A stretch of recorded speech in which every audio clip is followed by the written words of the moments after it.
$640 million going to nearly 4,000 plaintiffs. That settlement comes just one day before jury selection was scheduled to begin in the trial against Xcel Energy. That trial was expected to be a drawn-out court battle over whether the Boulder County Sheriff's Office was correct in finding that Xcel's power lines ignited a second fire about an hour after the Marshall Fire first erupted nearly 4 years ago. The Marshall Fire was the most destructive wildfire in Colorado history. 2 people were killed, 6 people were hurt, and more than 1,000 homes and businesses were destroyed, causing nearly $2 billion in damage. Denver attorney James Avery was one of the first to file suit against the utility company. We talked to him about the next steps in this settlement process.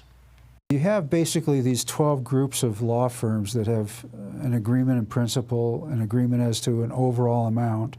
All the individual plaintiffs now have to be presented with settlement agreements with specific dollar amounts, which will be confidential, and those dollar amounts will represent their final settlement. That settlement is not final until each of the roughly 4,000 plaintiffs sign off on the agreement and their individual offers. Your reporter in Boulder County, Sarah Horbakowitz, joins us live tonight. And Sarah, you spoke with one of the plaintiffs in this lawsuit.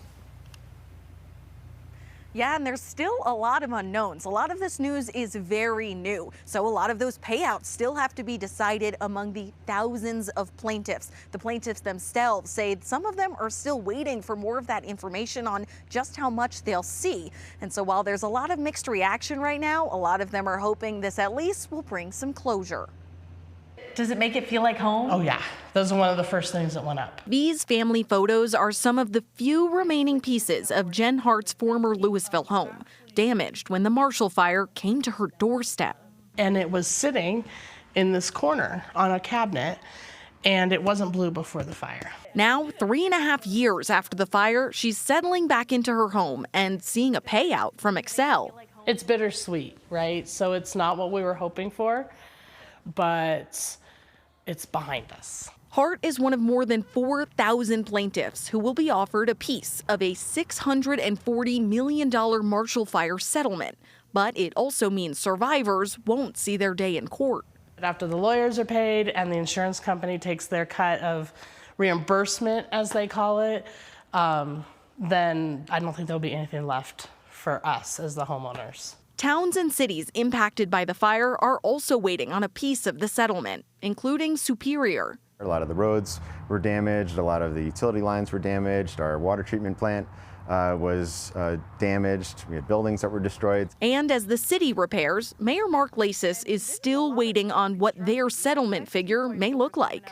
How deep is Superior still in the rebuilding process?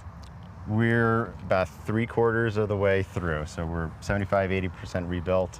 Finding closure in the settlement, but still hoping for action. I hope Xcel takes the appropriate accountability and puts the measures in place from a technological perspective to ensure that another Marshall Fire never occurs again from their equipment. This is our kitchen. And homeowners like Hart say they feel the same way, but they're still taking a sigh of relief, knowing this traumatic chapter may be coming to a close. We've come this far together.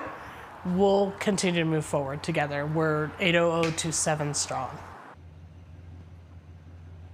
Now, just because there is this settlement doesn't necessarily mean that Xcel is accepting any liability for the Marshall Fire. I reached out to Xcel today for an interview and they declined, but sent a statement in part that despite our conviction that PSCO equipment did not cause the Marshall Fire or plaintiff's damages, we have always been open to a resolution that properly accounts for the strong defenses we have to these claims. In resolving all liability from the claims, this settlement reinforces our long-standing commitment to supporting the communities that we serve. Now, we are still hoping to learn more over the coming weeks about what these settlements will look like, but as we mentioned, it's a long legal process, so we're still waiting on some of that information. For now, reporting in Superior, Sarah Horbakowitz covering Colorado First. All right, Sarah, thank you.